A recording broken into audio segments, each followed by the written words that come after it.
Project की बड़ा समझ के कोड लिखने की है, कोड याद करने की जरूरत नहीं है। जैसा फ्लो उस हिसाब से आपको काम करना पड़ेगा। तो यहाँ पे कल हमने एक मॉडल बनाया था शॉपिंग कार्ट।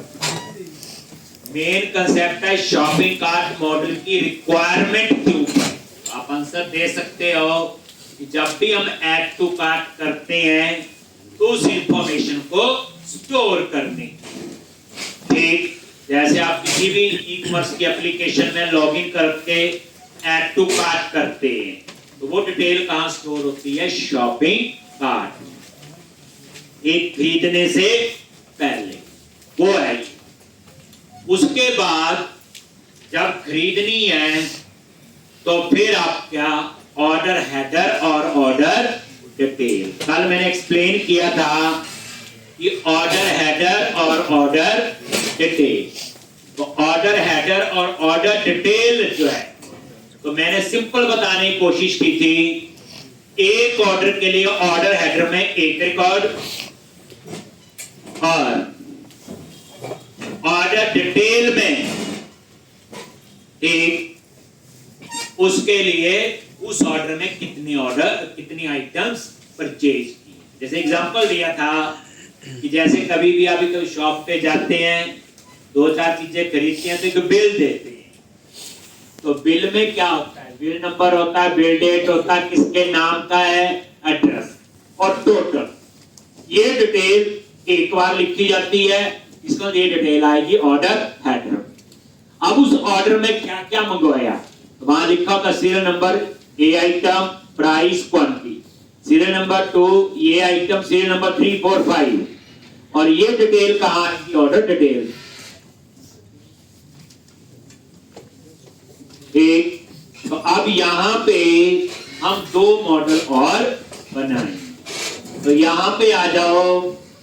ऑर्डर हेडर में डिलीवरी एड्रेस भी आएगा, कहां ऑर्डर डिलीवर करना है, वो क्यों ले रहे हैं। देखो एक एड्रेस एप्लीकेशन यूजर में भी है, याद करो। जो हमने एप्लीकेशन यूजर नाम से मॉडल बनाया था, ये देखो इसमें हमने क्या किया था? जो यूजर रजिस्टर कर रहा है उसका name, street address, city, postal code सब कुछ।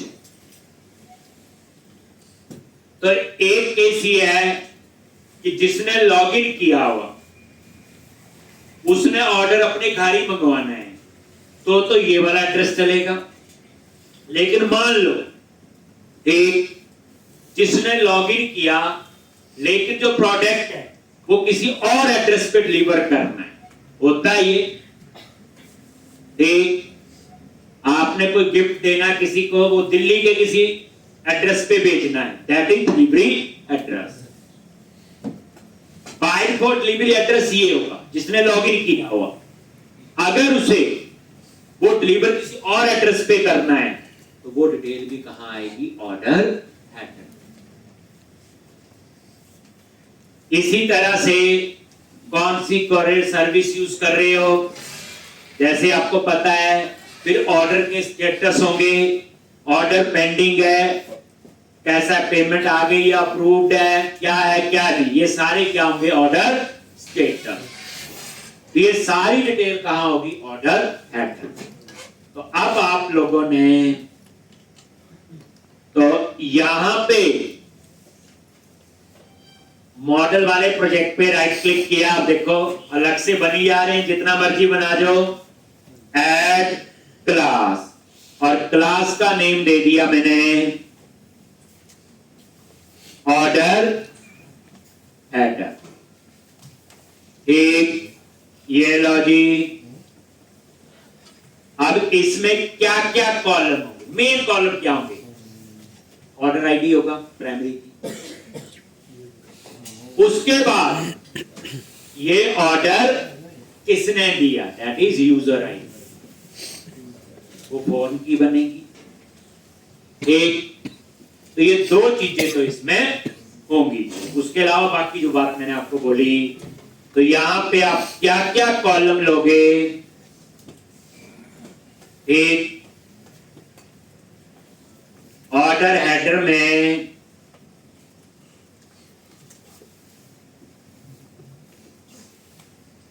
लिखोगे, मीनिंग पता चल जाएंगे साथ साथ। ऑर्डर आईडी, किसने ऑर्डर दिया, that is application user ID. Form की बनेगी, किस डेट का ऑर्डर है, ऑर्डर डेट।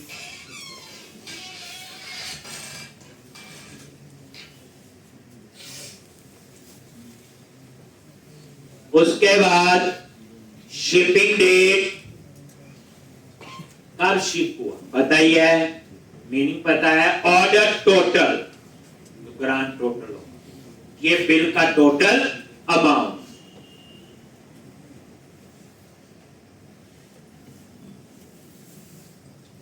उसके बाद ट्रैकिंग नंबर, जैसे कई बार आप ऑर्डर मंगवा लेते हैं, बाद में ट्रैकिंग नंबर मिलता है व्यू डाट वगैरह पे कि वो कहां पहुंचा है, ट्रैकिंग नंबर और कौन सी कैरियर सर्विस है।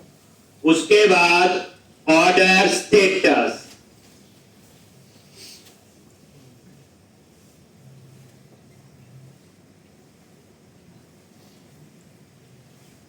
Order status.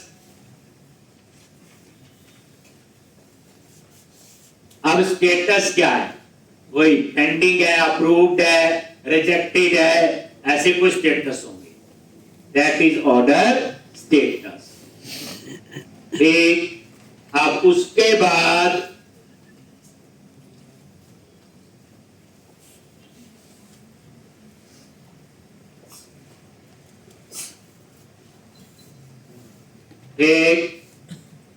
Payment status, payment आ गई कि नहीं आई, ठीक, अप्रूव्ड है, पेंडिंग है, डिले है, रिजेक्टेड है, रिफंड है, क्या है, दैट इज पेमेंट स्टेटस। ये जो आप लिख रहे हैं असल में काम करवाएंगे, असल में पैसे दिखाएंगे। एक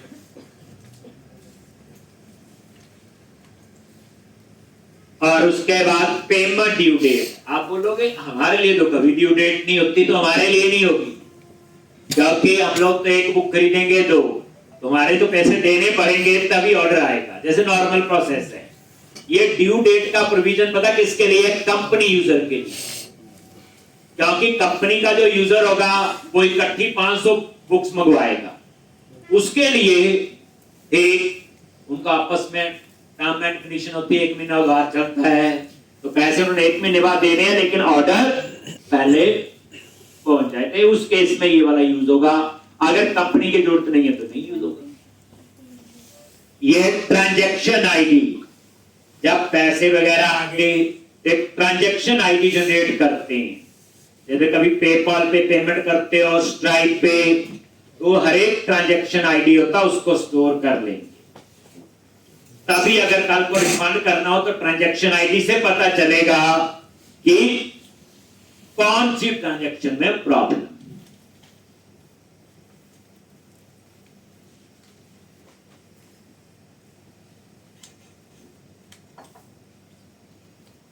उसके बाद अब देखो ये सारी ट्रेल एक ऑर्डर के लिए एक बार सेव होगी।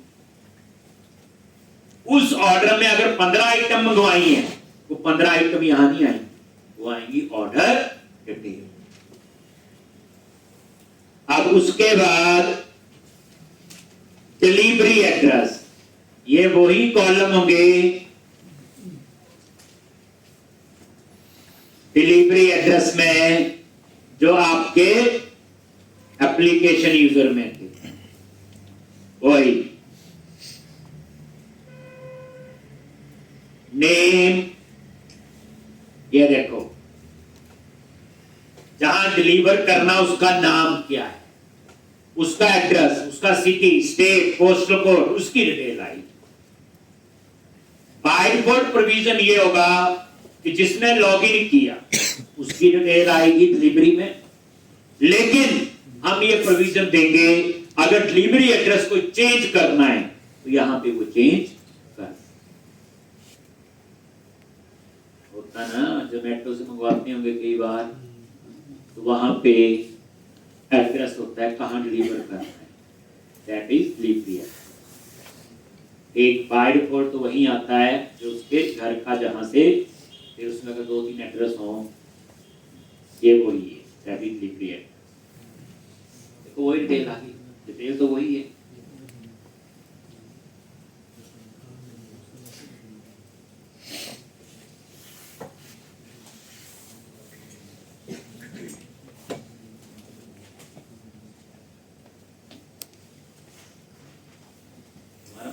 प्रोजेक्ट बनाना आना चाहिए, जरूरी नहीं ऐसे प्रोजेक्ट पे काम करना पड़ेगा, वो तो टॉपिक है, कुछ भी हो सकता है। प्रोसेस पता हो, सब पता हो कौन सी चीजें कैसे काम कर रही, तो हमें काम करने में परेशानी नहीं। मैं तभी कहता हूँ कोड को बच्चे समझ के लिखना, एक चाहे 3 बार करो चाहे 10 बार, पूरा अंडरस्टैंड कर कौन सा कॉलम या पूरा पता होना चाहिए। ये नहीं कि मैंने लिख लिया और आप भी लिखते रहो, डिसाइड करना होता है कौन सी चीज हम क्यों ले रहे हैं। तो ये ऑर्डर है। अब हम लोग ऑर्डर डिटेल,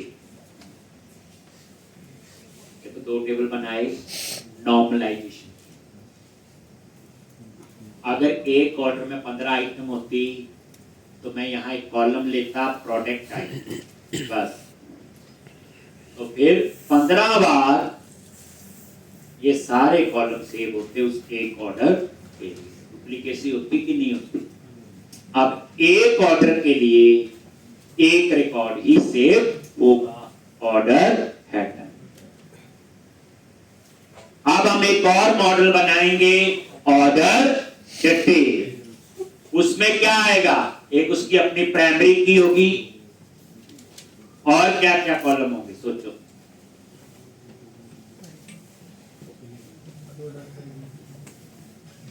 प्रोडक्ट आईडी होगा और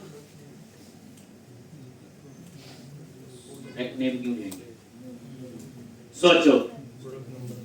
ऑर्डर डिटेल में क्या क्या कॉलम हो सकते हैं आपको लगता है? प्राइमरी की पक्का होगी, प्रोडक्ट आईडी होगा, कौन से प्रोडक्ट की शॉपिंग कर रहे हो, और बोलो नंबर होगा।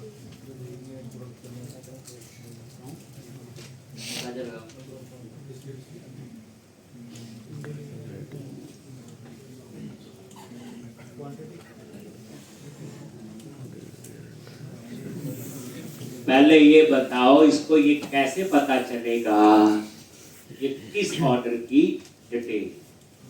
एक फॉर्म की और होगी ऑर्डर हेडर आईडी,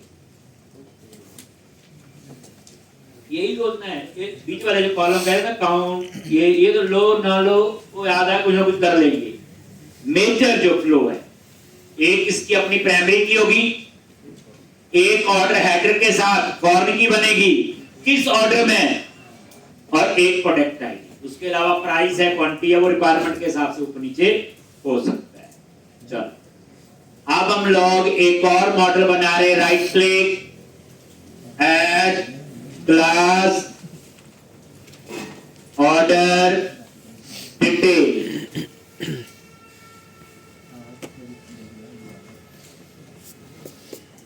एक तो यहां पे आपके क्या क्या कॉलम होंगे ऑर्डर डिटेल में? एक आईडी होगा order header, product ID,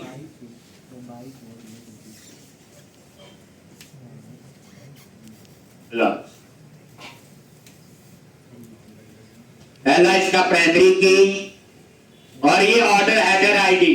order header किस ऑर्डर की डिटेल है, कौन की, कौन सा product, product ID,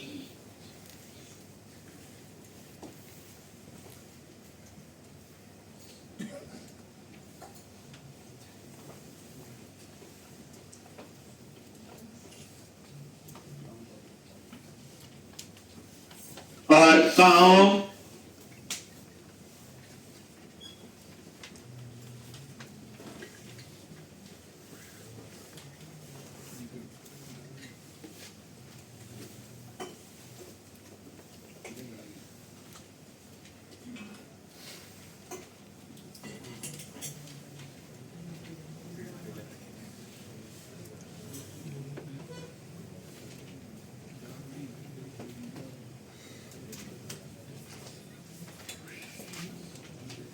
price, count मतलब कितनी क्वांटिटी, प्राइस, प्राइस क्यों लिया, प्राइस तो प्रोडक्ट टेबल में है, क्यों लिया, क्योंकि हमारे पास वहां 4 प्राइस लगेगा तो एक ही ना, वो डिपेंड करेगा कितनी क्वांटिटी है। अगर किसी ने 50 से कम को खरीद दिया तो उसका प्राइस अलग होगा, 50 से 100 अलग होगा, 100 से ज्यादा अलग। तो इसलिए प्राइस हमें यहां लेना पड़ा। जैसे प्रोडक्ट नेम नहीं लिया, वो तो प्रोडक्ट टेबल में है ही है, यहां क्यों 2 बार सेव करना। एक तो ये आपके 3 मॉडल, और आगे की कहानी पढ़ रहा है। अब तीनों की माइग्रेशन चलेगी, तीनों की रिपोजिटरी बनेगी।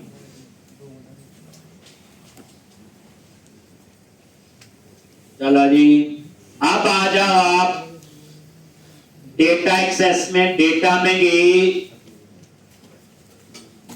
Application dB contact.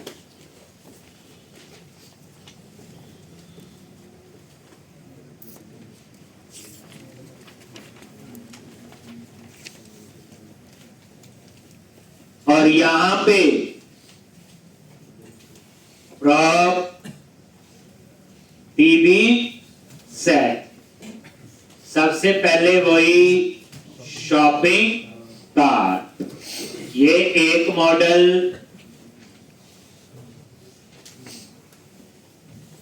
फिर ऑर्डर हेडर,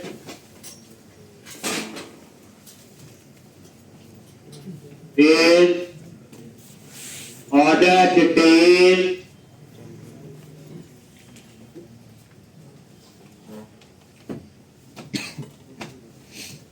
ऑर्डर डिटेल। तो ये आपके जो है मॉडल ऐड कर दिए, ठीक।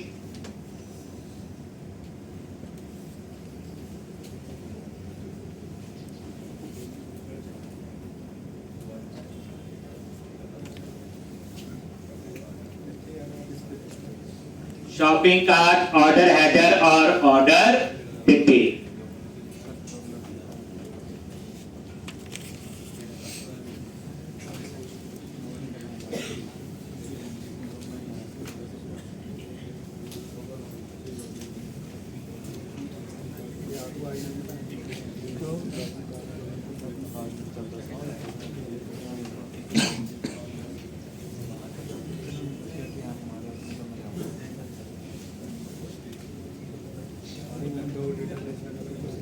एक टूल्स और पैकेज मैनेजर कंसोल, एक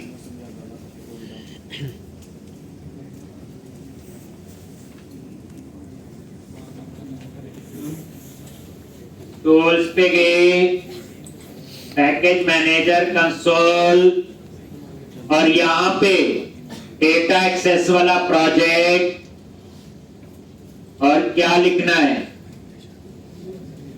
add icon, migration, add shopping cart, order header, order detail, model.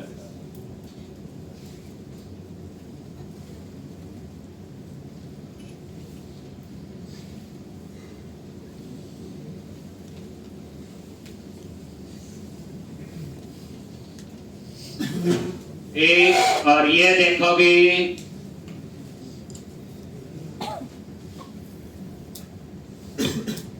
आप बोलोगे अल्टर कॉलम क्यों हुआ, तो बेसिकली जो एप्लीकेशन यूजर है उसके अंदर एसपी.नेट यूजर, उसके आगे रिलेशन बने हुए हैं, सारी कुछ अपडेट होता है जब उस टेबल में चेंजेस होती हैं। एक जैसे ASP.NET यूजर आईडी था, उसकी फॉर्म की किसके साथ बनेगी, ASP.NET यूजर। अब ASP.NET यूजर की आगे किसके साथ बनी हुई, हमने तो अभी 3 टेबल यूज किए हैं, कौन कौन से, ASP.NET यूजर, ASP.NET रोल और ASP.NEट यूजर रोल। ये देखो अब आ गया ये ऑर्डर हेडर, ठीक है जी, सारे कॉलम में होंगे।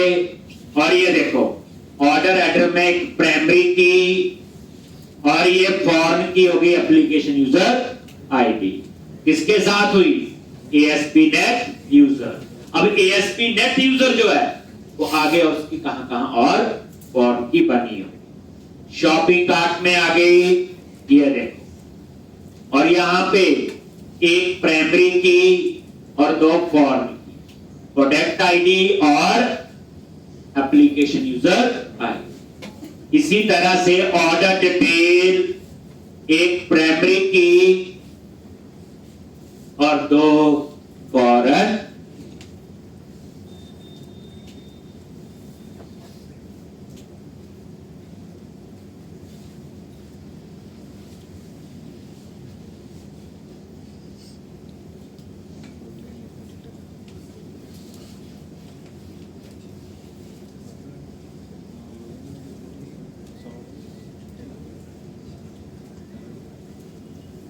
एक और यहां पे तो ये बाकी सारा।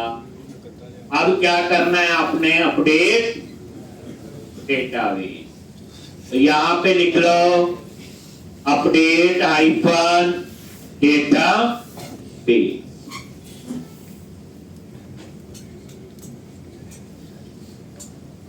अपडेट हाइफन डेटाबेस,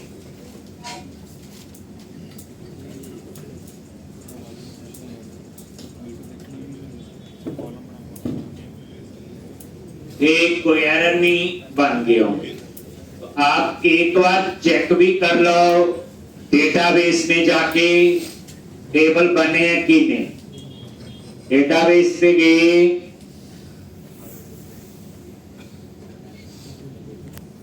डेटाबेस,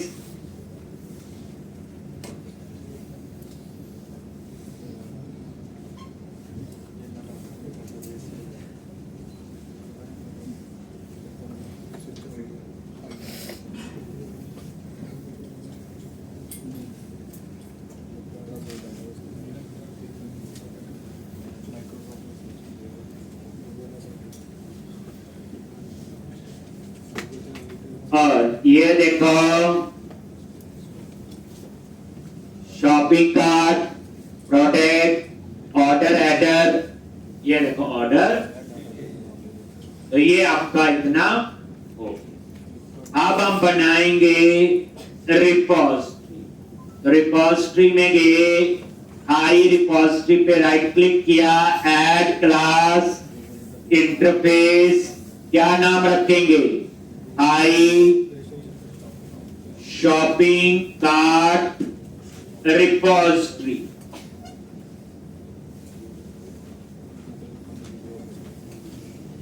आई शॉपिंग कार्ट रिपोजिटरी, और यहां पे पब्लिक, और यहां पे आई रिपोजिटरी, और क्या लिखोगे, शॉपिंग कार्ट। इसी तरह से फिर बनाओ शॉपिंग कार्ट रिपोजिटरी, और इसको ऐड कर दो I unit of work. Model बन गए। ये डिसीजन इंपॉर्टेंट था, कौन से कॉलम लेने हो गया, उसके बाद वाला कोड तो आपका। अब उसके बाद रिपोजिटरी पे राइट क्लिक किया, ऐड क्लास, क्लास का नाम दे दिया क्या, शॉपिंग कार्ट रिपोजिटरी, और यहां पे पब्लिक रिपोजिटरी क्या आएगा, एक शॉपिंग कार्ट, कॉमा ये इंटरफेस, और यहाँ पे private read only application TB context और यहाँ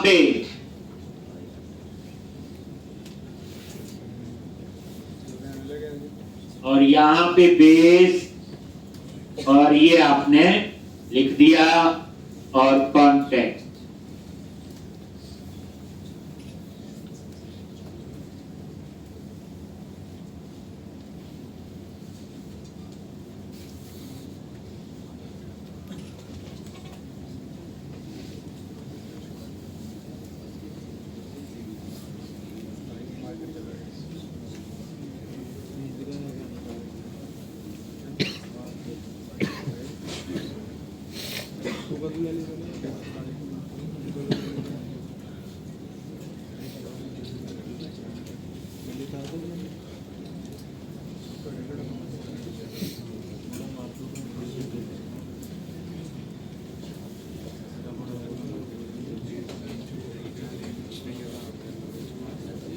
क्लियर है?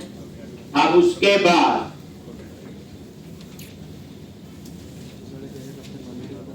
क्या आएगा? एक आई यूनिट ऑफ वर्क में जाओ और वहां इसको ऐड कर। तो यहीं पे गए और क्या लिखोगे? आई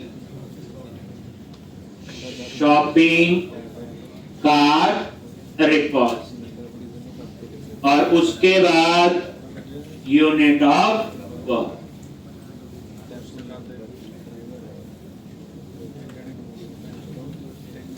सेम कहां गए?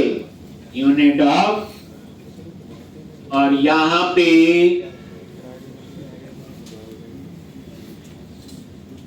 क्या लिखना है? यहां पे आई शॉपिंग कार्ट और इस तरह एक और यहां पे शॉपिंग का प्रोसेस पता है। अब इसी तरह ऑर्डर हेडर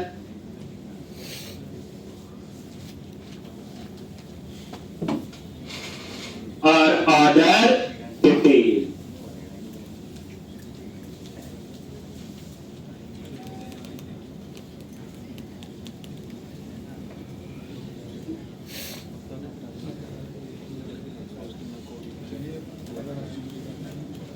एक तो अब यहां पे क्या करना आपने? आई रिपोजिटरी पे गए, ऐड क्लास और यहां पे इंटरफेस और अब लिखो आई ऑर्डर हेडर रिपोजिटरी। एक क्या है? पब्लिक और यहां पे आई रिपोजिटरी ऑर्डर हेडर।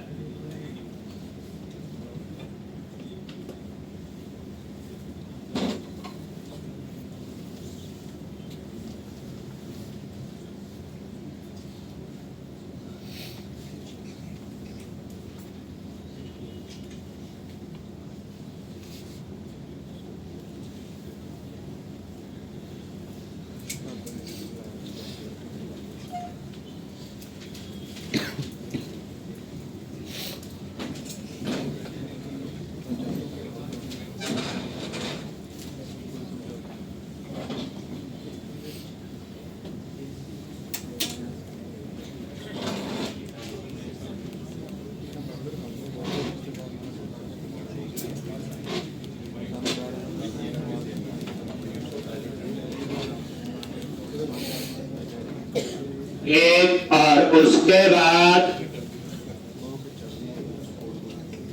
रिपोजिटरी पे राइट क्लिक किया, ऐड क्लास और ऑर्डर हेडर रिपोजिटरी, पब्लिक और यहाँ पे रिपोजिटरी क्या लिखना है, ऑर्डर हेडर, एक कॉमा एक, और यहाँ पे private read only application dB context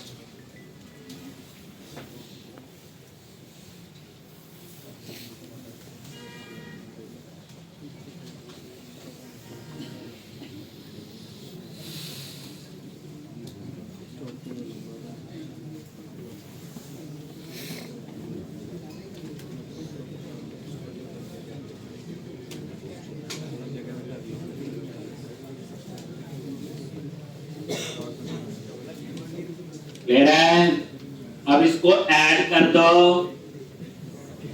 I unit of work ए, और यहां पे आई ऑर्डर हेडर रिपोज, पता सारी प्रोसेस आपको ये आप लिख सकते हो। यूनिट ऑफ वर्क में गए और यहाँ पे I order header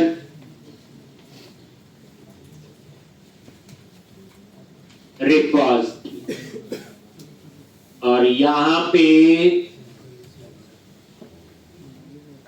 order header, और ये अब आपकी है ऑर्डर डिटेल।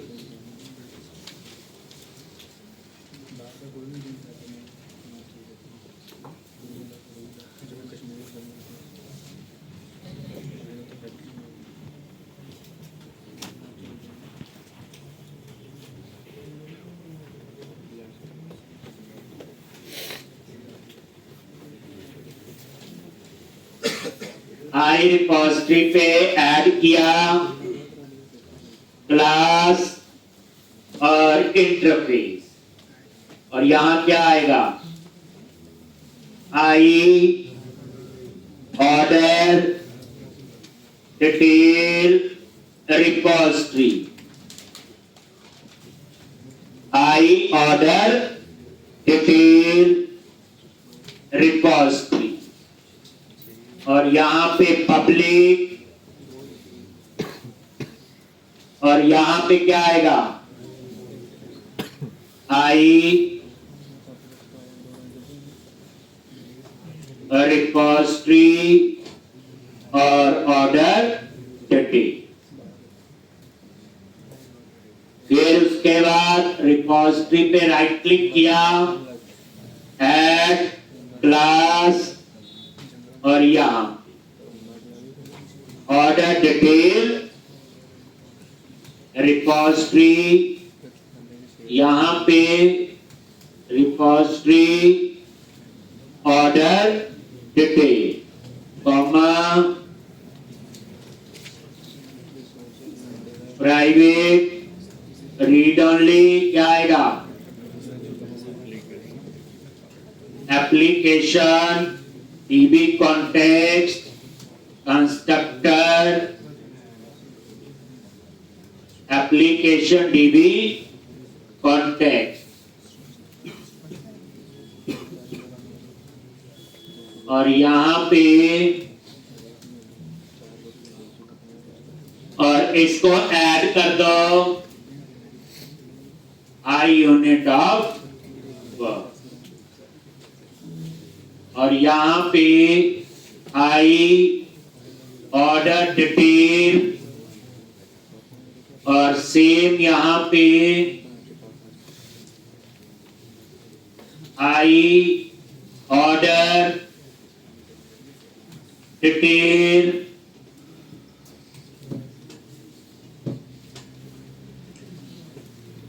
और यहां पे ऑर्डर डिटेल।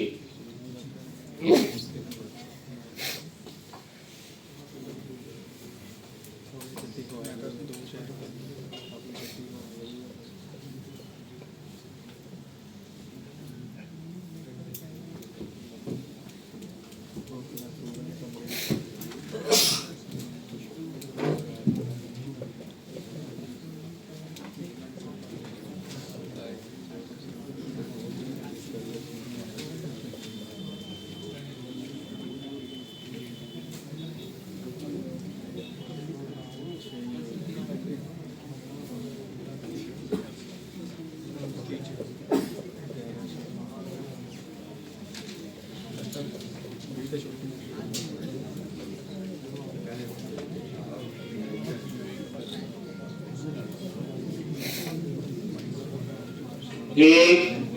तो इस तरह से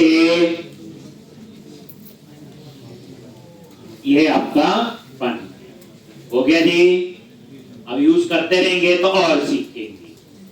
अब एक काम और कर लो, हम यूटिलिटी में जाके एसडी के अंदर ऑर्डर स्टेटस और पेमेंट स्टेटस के लिए कोई यहां पे कांस्टेंट बना लेते हैं। ठीक, तो यहां पे आ जाओ। कोई ख्याल समझ आ गया था? एसडी डॉट मैजिक स्ट्रिंग लिखने की जरूरत। तो ये ऑर्डर स्टेटस होंगे, पेमेंट स्टेटस है। ठीक, तो उसके लिए भी आप लोग लिख लो।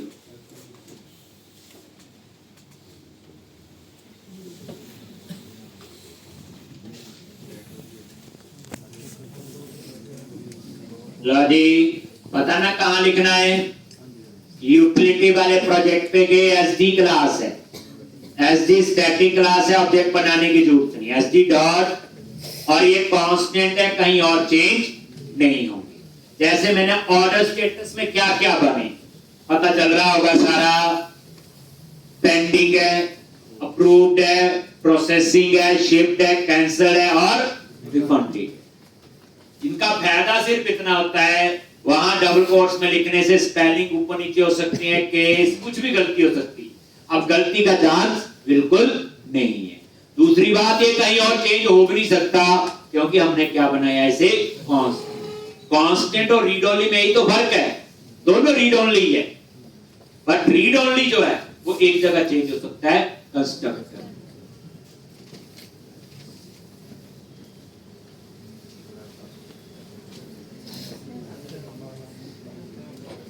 आगे की लड़ाई की तैयारी कर रहे हैं जो आगे पढ़ना है। अब मैं इसके बाद ऑर्डर में आगे करवाने से पहले मैं वापस लॉगिन में थोड़ा सा कुछ और करवाना चाहता हूं। अभी तक हमें सिर्फ इतना पता है लॉगिन विद डेटाबेस कि यूजर पासवर्ड कहां चेक करता है, वो डेटाबेस में। लेकिन मान लो एक पर्सन को ईबे पे भी शॉपिंग करनी है, फ्लिपकार्ट पे भी, हमारी एप्लीकेशन पे भी, ऐसे उसे 15 एप्लीकेशन पे लॉगिन करना है, तो उसे 15 यूजर नेम और 15 पासवर्ड याद रखने पड़ेंगे। अगर आप चाहते हो उसे ऐसा ना करना पड़े, मान लो उसने किसी सोशल उस पे अपना अकाउंट बनाया होगा, फेसबुक पे बनाया होगा, गूगल पे, जीमेल पे बनाए, लिंक्डइन, ट्विटर, बताइए सारा होता नहीं लिखा हुआ लॉगिन विद फेसबुक, तो क्या होगा, फेसबुक का ही यूजर पासवर्ड चल जाएगा, उसे नया यूजर पासवर्ड बनाने की जरूरत नहीं है। ठीक, login with Google, Gmail account जो बना होगा वही यूजर पासवर्ड चल जाएगा। उसके लिए आपको, अब उसमें होता क्या, वो यूजर नेम पासवर्ड हमारे डाटाबेस में नहीं होता। उसमें क्या करता है, अगर फेसबुक होगा तो फेसबुक के डाटाबेस से चेक करेगा, ऑथेंटिकेट करेगा। उसके लिए फेसबुक की एपीआई यूज हुई। गूगल है, यूजर पासवर्ड ठीक गलत है, डालना तो हमारी एप्लीकेशन में, लेकिन ऑथेंटिकेट गूगल के डाटाबेस में जाके होगा कि ऑथेंटिकेट है कि नहीं। कैसे होगा, गूगल की एपीआई से। धीरे धीरे एपीआई की कहानी थोड़ी बढ़नी शुरू हुई है। हमने तो सिर्फ गेट ऑल डिलीट ही किया अभी तक, ये वही एपीआई है। तभी मैंने बोला प्रोजेक्ट खत्म होने के बाद 15 से 18 लेक्चर स्पेशल किस पे होंगे, एपीआई। ठीक,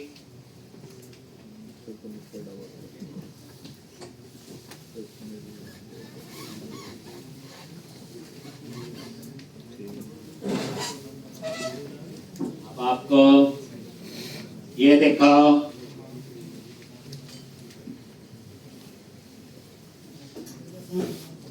तो यहां पे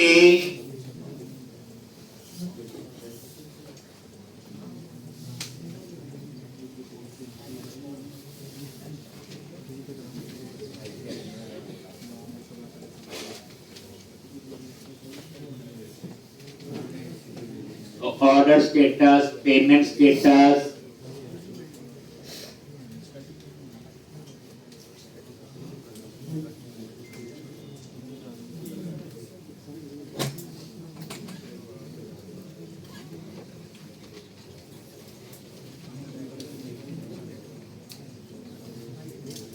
लिया।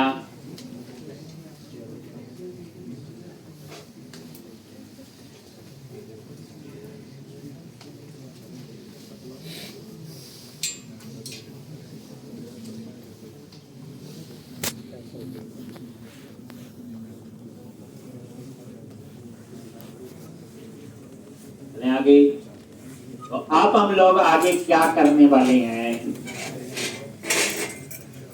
सैटरडे संडे का काम पता ही है आपको, शुरू से बनाना है। एक सैटरडे को 8-10 घंटे बैठना, संडे बस जब नए साल पे आओगे तो करके आओगे एक बार। और आप सोचो अगले साल पे मैंने पिछला पेंडिंग उठा ही नहीं, मैंने एक बार बैठ के प्रोजेक्ट को दोबारा से बना के खत्म नहीं किया। और अब प्रोजेक्ट का फ्लो ऐसा बन चुका है, जो पर्सन शुरू से लेके एंड तक आज तक दोबारा से कर लेगा, असली पिक्चर तो उसे तब पता चलेगी। इस फ्लो में ये बोर्ड लिखा है तो थोड़ा लिखते हैं, थोड़ा हम याद कर लेते हैं, इसमें तो पूरा फिर आपको फ्लो। तो अब मैं आगे करवाने से पहले अभी लॉगिन सिर्फ हमारा एक और है डाटाबेस के साथ, वो हम चेक कर चुके हैं, चल रहा है, रोल्स वगैरह सबके हो गए होंगे मैनेज। अब बिना लॉगिन बिना तामझाम जैसे कि आप नहीं जा सकते, ठीक। अब जैसे हम लोग रजिस्टर करते हैं तो अभी ये आ रहा था, अब मैं चाहता हूं यहां पे I use another service to register. मैं दो सर्विस आपको सिखाऊंगा, log in with Facebook and log in with Google. लेकिन लॉग इन विद ट्विटर आपने करना है, लिंक्डइन आपने करना है, जो है और सोशल है वो आपने करना है, ठीक। तो यहां फायदा समझ आ गया। इसे कहते हैं ओपन ऑथेंटिकेशन। कोई पूछे कभी कि आपने कभी ओथ यूज किया, that is called open authentication. ये वही पार्ट है जो अब मैं करवाऊंगा। दो से मैं करवा दूंगा, डाटाबेस का तो मैं करवा चुका हूं, इसके अलावा और जितने सोशल है वो एक जैसा ही, जिस तरह से मैं करवाऊंगा बच्चे, आप उसमें कोई भी लॉजिक फिट कर सकते हैं। मैं कोई चीज ऐसे नहीं करवाता जिसके लिए कहने का सारा काम जाम कुछ अलग होगा या अलग करना पड़ेगा। तो सबसे पहले क्या करना आप लोगों ने, मेन प्रोजेक्ट पे आ जाओ और यहां पे वही मैनेज नगद पैकेजिंग, और यहां पे ब्राउज पे क्लिक किया और फेसबुक लिख,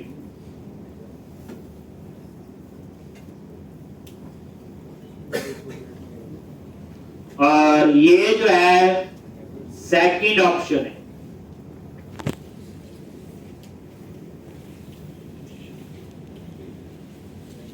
Microsoft.ASP.NET Core.Authentication.Face, यहां से भी पता चलता है 63 मिलियन लोगों ने इसे डाउनलोड किया हुआ, बाकी तो कम नहीं है। अंडरस्टूड, यही जा रही होता है, आइडिया ऐसे लगा ही देना होता है, हर चीज लिखी नहीं होती। और यहां पे वर्जन कौन सा है, 6.0.25 और इंस्टॉल।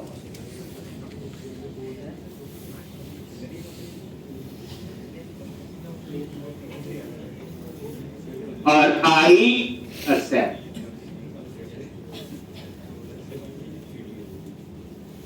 ठीक, ऐसे ही दूसरा पैकेज है गूगल। क्या लिखो यहां पे, ऐसे कोई और होगा, ट्विटर सारे होंगे। और यहां पे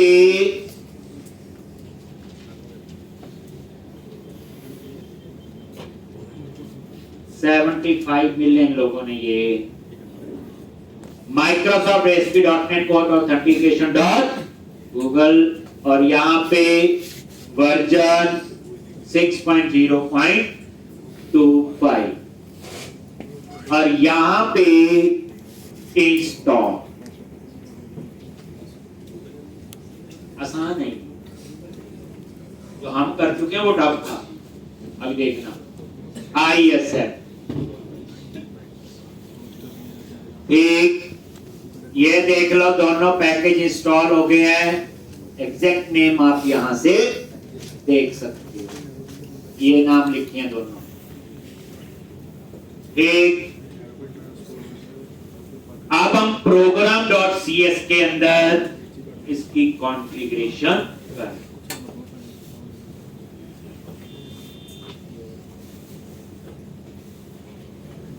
कहां पे?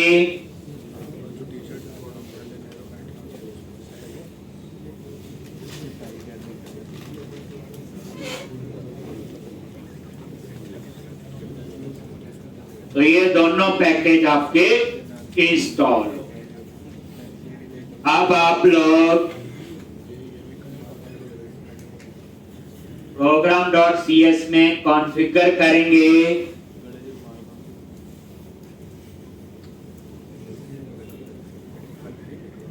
तो यहां पे program.cs में आ जाओ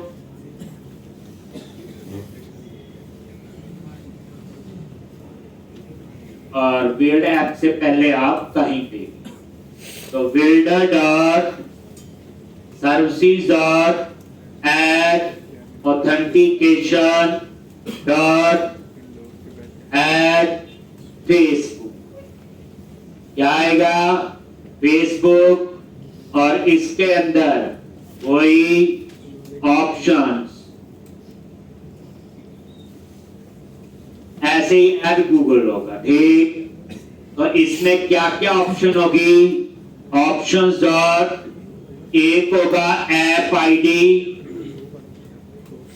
और ऑप्शंस डॉट एक होगा ऐप सीक्रेट। और ये ऐप आईडी और ऐप सीक्रेट हमें कहां से मिलेगा? फेसबुक। इसके लिए फेसबुक अकाउंट आपके पास होना चाहिए। आप नया बना लो टेस्टिंग के लिए, अगर आपको लगता है आपने खुद यूज करना है तो आप टेस्ट कर सकते हो। ठीक, इसी तरह से builder dot services dot add authentication dot add options law.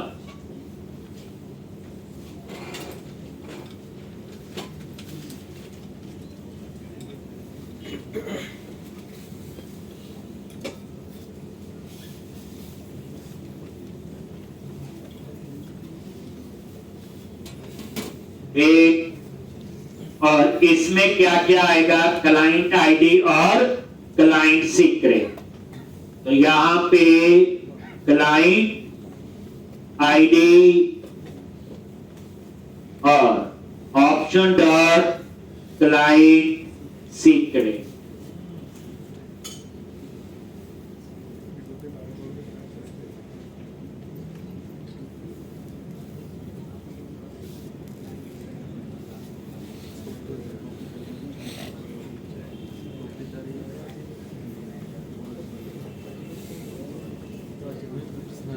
Client ID dot client secret. ठीक है जी,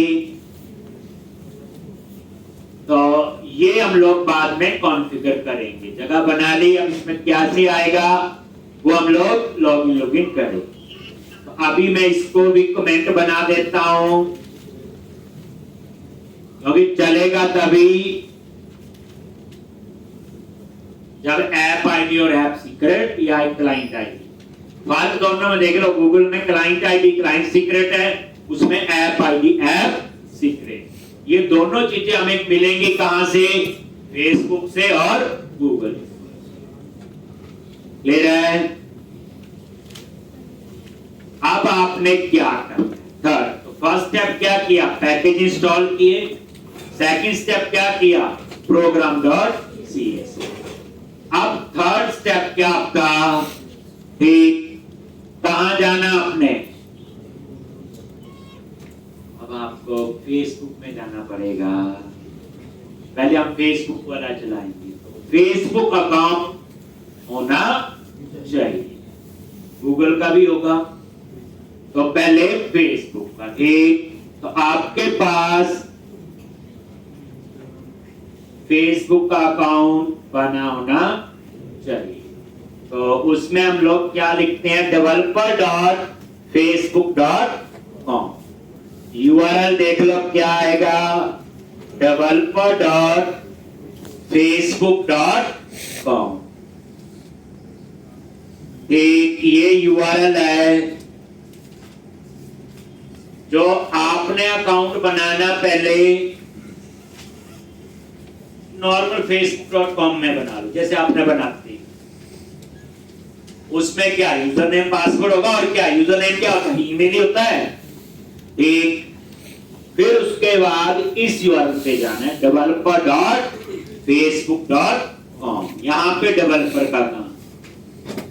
ठीक,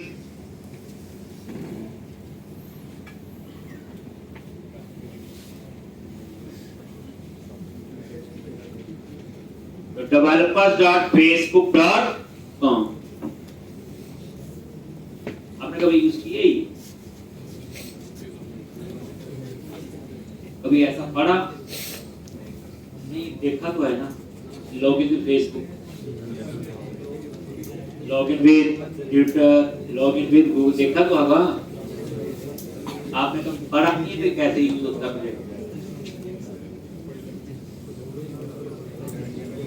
पढ़ाई तो करते आए हैं। देखो मेरे पास तो तभी आया जब पढ़ाई खत्म हो गई। अब आप अपनी तरफ से तो खत्म है, डिग्री हो गई, सब काम खत्म हो गए।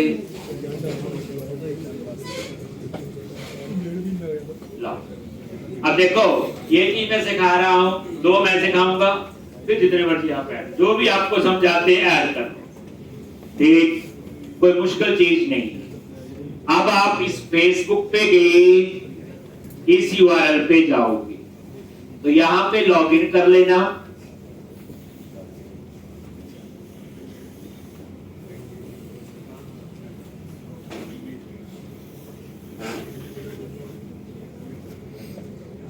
ये ना चेंज करते रहते हैं ये फेसबुक वाले भी, अपना काम हम लोग भी है। email.com पासवर्ड नहीं ना भूलना हो।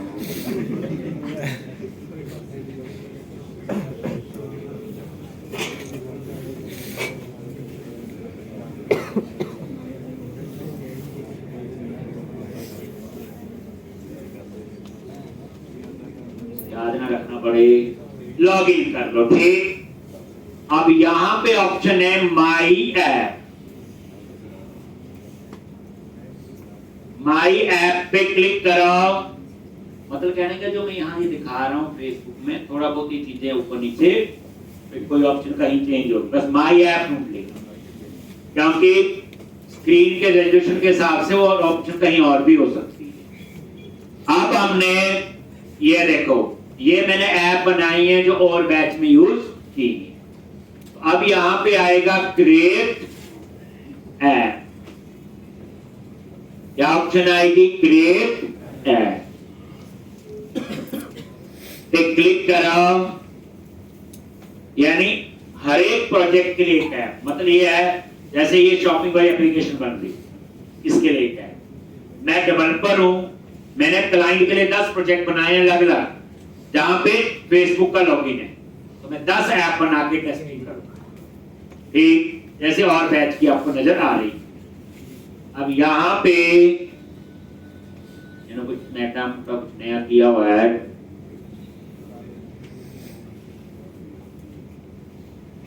तो इसको कैंसिल कर दिया। और यहाँ पे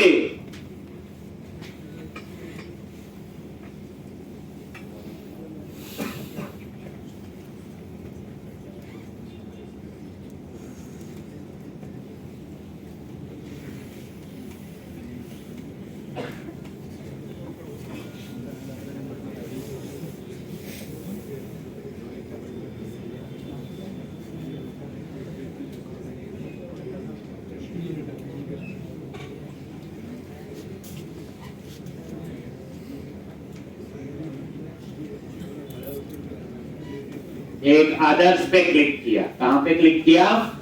अदर्स पे।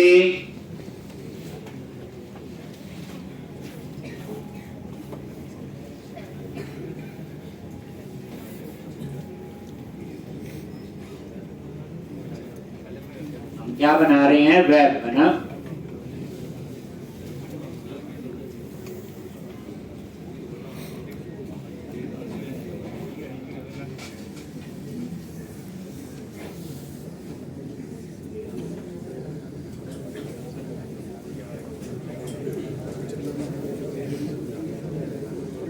ये वाले ऑप्शन टिक कर ली। एकेडमिक रिसर्च इन्होंने थोड़ा चेंज किया हुआ, ये हम लोग गूगल से देख सकते हैं क्या क्या चीजें हमें। ठीक, और यहां पे ऐप का नेम। ठीक, मैंने बोला जी shopping app 1031, then create app।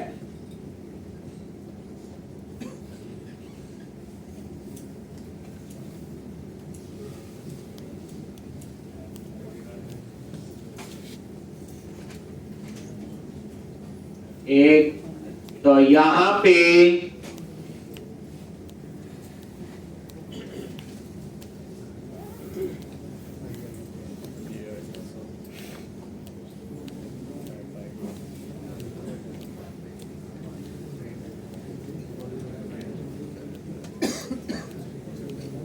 ये देखो ऐप आईडी हमें यहां से मिल गया है एक, और एक हमें चाहिए ऐप सीक्रेट। और तीसरा, इसको कैसे पता चलेगा कि ये किसके साथ यूज होगा? मतलब कहने का इसको ये कैसे पता चलेगा कि किस प्रोजेक्ट का यूआरएल भी सेट करना पड़ेगा। तो तीन चीजों की कहानी ढूंढनी होती है। ऐप आईडी मिल गया, ऐप सीक्रेट देखते हैं कहां से।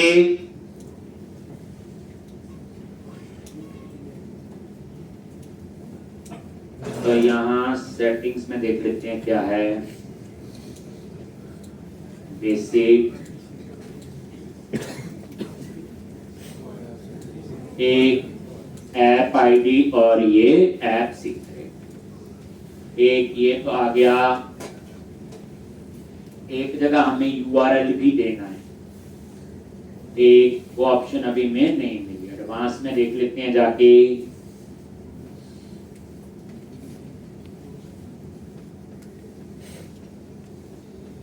तो ठीक है, जो भी है।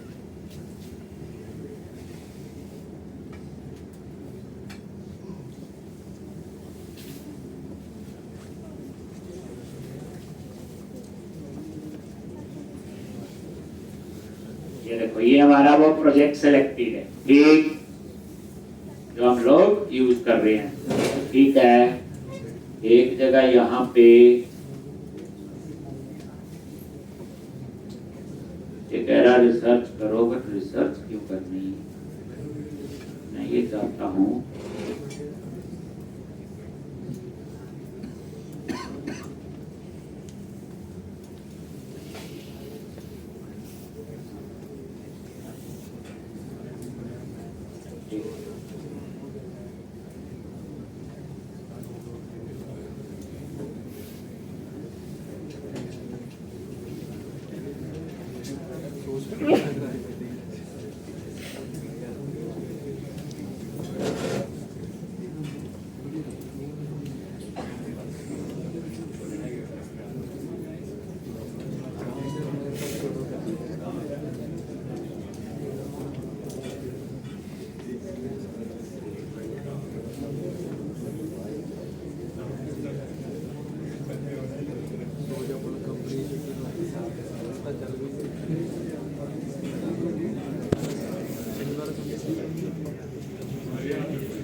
ये ना ऐप है, इस ऐप पे मैं एक बार क्लिक करता हूँ।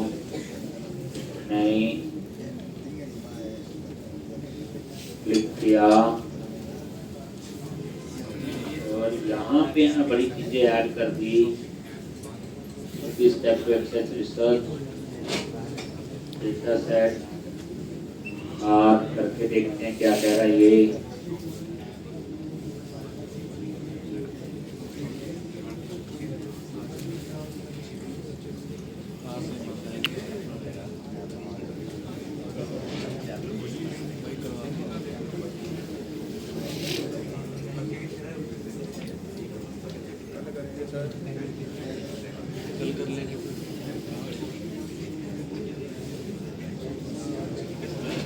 यहाँ पे ऐप सुमेर, अगर मैं यहाँ पे तो प्रोजेक्ट को रन करो, कुछ चेंज किया है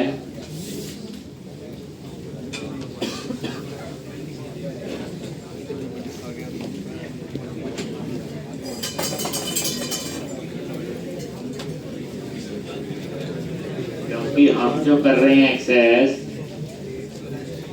यहाँ, अगर मैं ऐप्स पे जाके पुरानी बैच की ऐप ओपन करता हूँ, यहाँ पे ये आ गया ना ऐप सेटिंग एक्शन,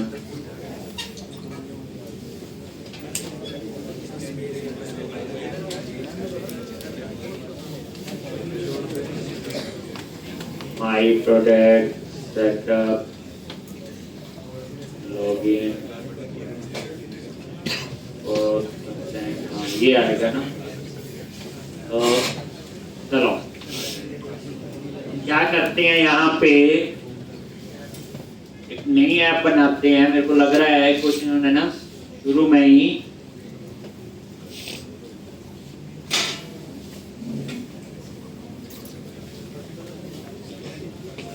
ये ऑप्शन हम लोग फेसबुक वाली, देन क्लिक ऑन नेक्स्ट। अगर मैं ये नोट कर देता हूँ देन नेक्स्ट, और वही ऐप का नेम चेंज करके रख लेते हैं, कोई शॉपिंग कार्ट या शॉपिंग, चलो शॉपिंग कार्ट 1031 रख दिया और ये ठीक है। देन क्रिएट ऐप, सिर्फ एक ऑप्शन चेंज की, फर्स्ट वाली दी है फेसबुक लॉगिन, और यहाँ पे कस्टमाइज ऐप, इसमें तो कुछ भी ऐसा नहीं, और ये ऐप आपकी यहाँ पे आ, और यहाँ पे तो ये आ रहा है। अब आप लोग ऐप सेटिंग्स में गए और बेसिक्स पे क्लिक करो, तो ये सेम ऐप सीक्रेट तो आ गया एक। तो यहाँ पे ये 18 ठीक है, ईमेल, ये तो ऐप डोमेन वगैरह, नेम स्पेस, ये तो कुछ जरूरी नहीं है। अब यहाँ पे ऐड प्लेटफॉर्म पे क्लिक कर, ये प्लस आ रहा ना, ऐड प्लेटफॉर्म, यहाँ ये पूछ रहा है जो वहां ऑप्शन नहीं मिलेगी, तो हमारी क्या है web application, then click on next. बाकी सारा सेम, बस एक ही ऑप्शन फेसबुक वाली करनी है चाहिए, वेबसाइट, क्योंकि हम इसे iOS के साथ ही यूज कर रहे, मतलब इसको यूज किसमें करना है, तो वेब एप्लीकेशन में। अगर एंड्रॉइड का हो तो एंड्रॉइड में, iOS बताते हैं ऐसे। देन क्लिक ऑन नेक्स्ट, एक, और यहाँ पे सेव चेंज, और यहाँ पे आपका आएगा साइट URL, ये आएगा तुम्हारी वेबसाइट का URL क्या होगा, जो जिसमें हमने यूज करना है। तो ये रन कर लो अपना प्रोजेक्ट और ये URL कॉपी करके पेस्ट, एक यहां पे आ रहा है साइट URL, एक, और यहां पे सेव पे क्लिक कर। ये साइट यूआरएल रन करके जो जिस प्रोजेक्ट में यूज कर। एक, अब सेव चेंजेस, और यहां पे एक, तो ये तो आपका सेव हो। एक ऑप्शन मुझे और सेट करनी है। चलो इतना आ गया। अब आप सेटिंग्स में देखो, दोबारा से एडवांस में गए,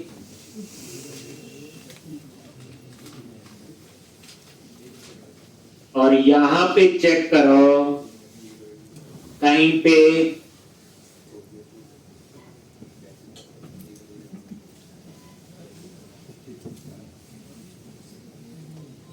यहां पे वो ऑप्शन नहीं आ रही है।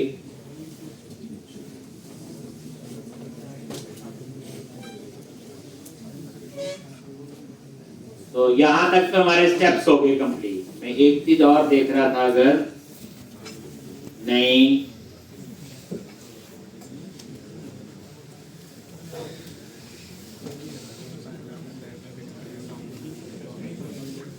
मैं देख कर लेते हैं। ये आ गया, ये आ गया। एक, तो यहाँ पे सिर्फ साइट यूआरएल ही दिया हुआ और वो हमने चूज कर लिया। चलो अब क्या करो, ये ऐप आईडी कॉपी कर लो और इसको प्रोजेक्ट में जाओ, यहां पे पेस्ट करो। इसी तरह से वहां पे ये ऐप सीक्रेट है, इसे कॉपी कर लिया, और इसको भी क्या करोगे, ठीक यहां पे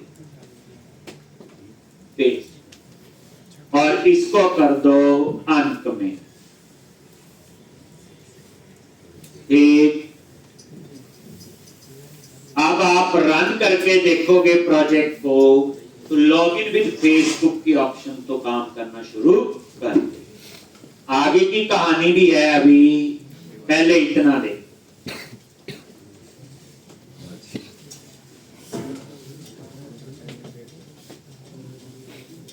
तो जो मैंने सेकंड टाइम जो फर्स्ट वाले ऑप्शन चूज करनी है फेसबुक की, बाकी तो सारी एक वेबसाइट के लिए यूज कर रहे हैं, वेब डेवलपमेंट। अब जैसे रजिस्टर पे क्लिक किया, वो देखो अब यहां पे सब बैठ गया, यहां आ गया फेसबुक।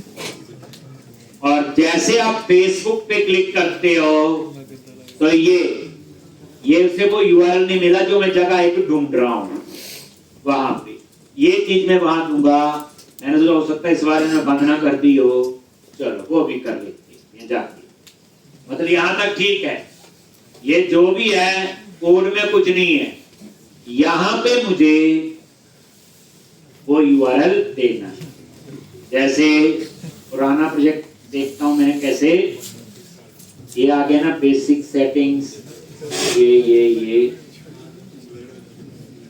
यहां तक तो यही था।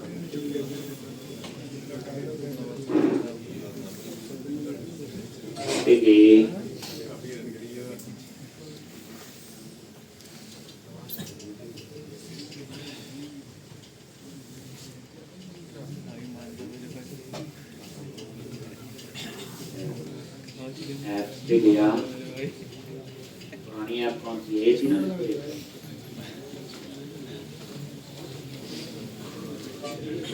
जैसे इस ऐप पे क्लिक किया और फेसबुक लॉगिन सेटिंग्स में जाओ, और ये है ओपन ऑथेंटिकेशन, ठीक है।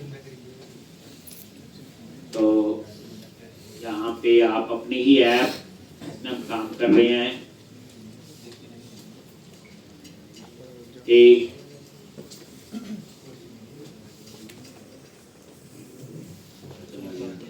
ऐप में जाओ, कौन सी है हमारी, ये ना, एक पे क्लिक किया,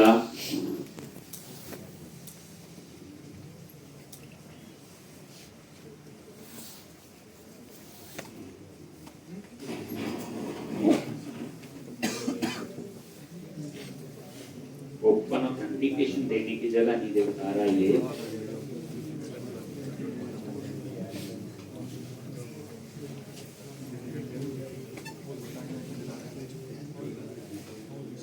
स्टार्ट में क्या ऑप्शन है, नेक्स्ट, और यहाँ पे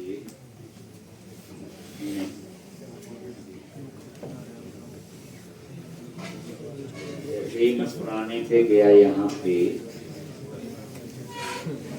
अगर मैं क्लिक करता हूँ, जब वो डैशबोर्ड पे जाता है,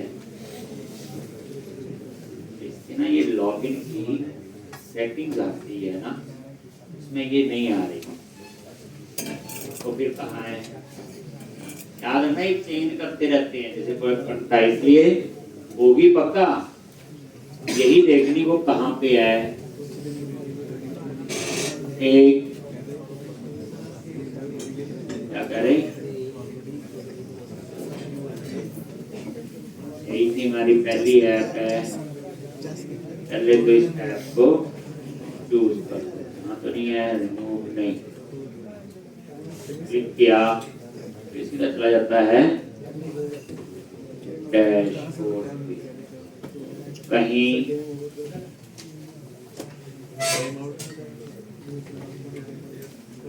पब्लिश ऐप में कर दिया उन्होंने कुछ चेंज नहीं, एक तो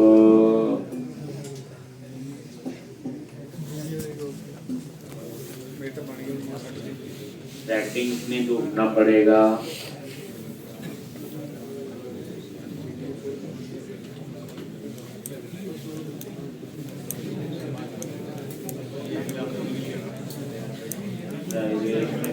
और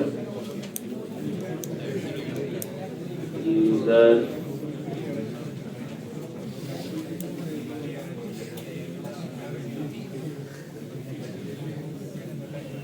नहीं दे रहा, यहाँ पे साइट URL, जहाँ से जब प्लेटफॉर्म किया केवल कहाँ जाता है, यही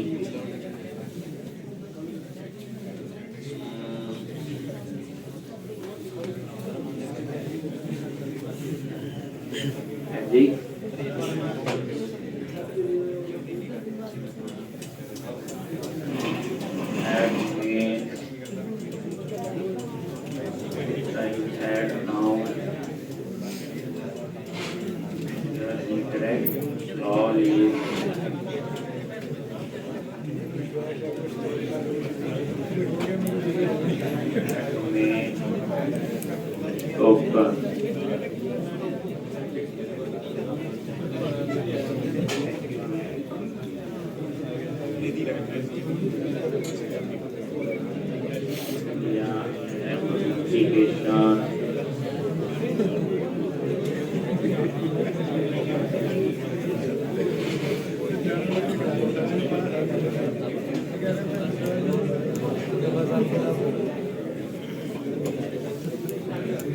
जहाँ तक तो सेम है,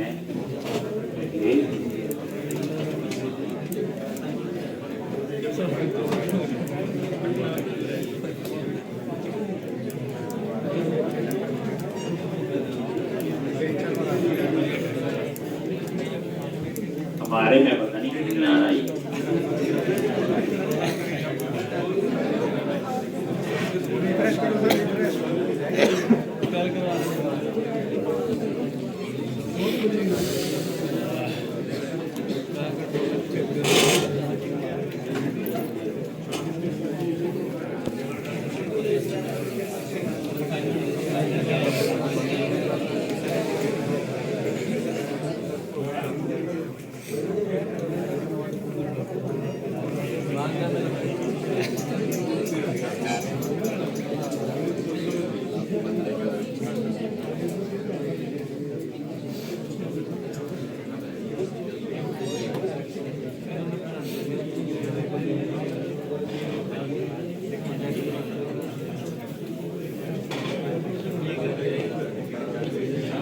बाद ना उसी जगह नहीं जा रहा है।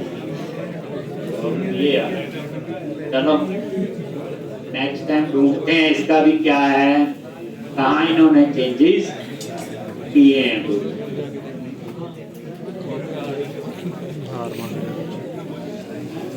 क्योंकि एक जगह हमें वो लॉगिन रीडायरेक्ट डालना पड़ेगा जो उसमें आ रहा था।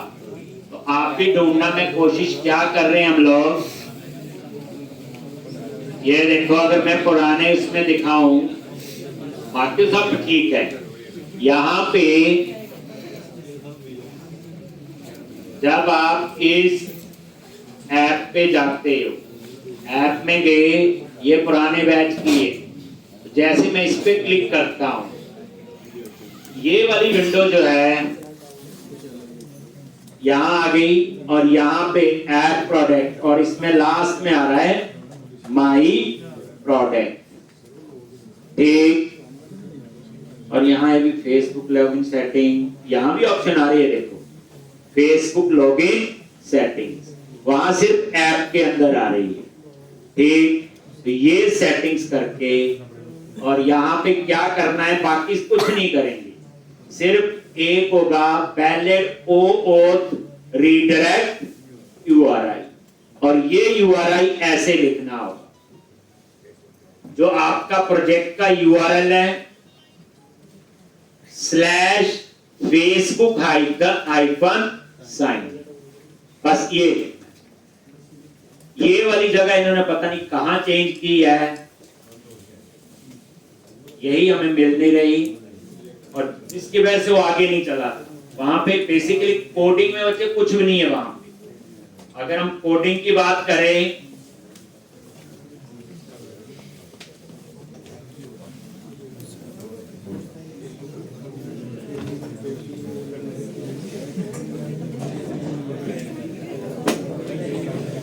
यहाँ पे ना वो आ रही है, इतनी सेटिंग आ रही है। चलो आप ये ट्राई करना। पहली बात है कोड में कोई चेंज नहीं, कोड हमारा हो गया।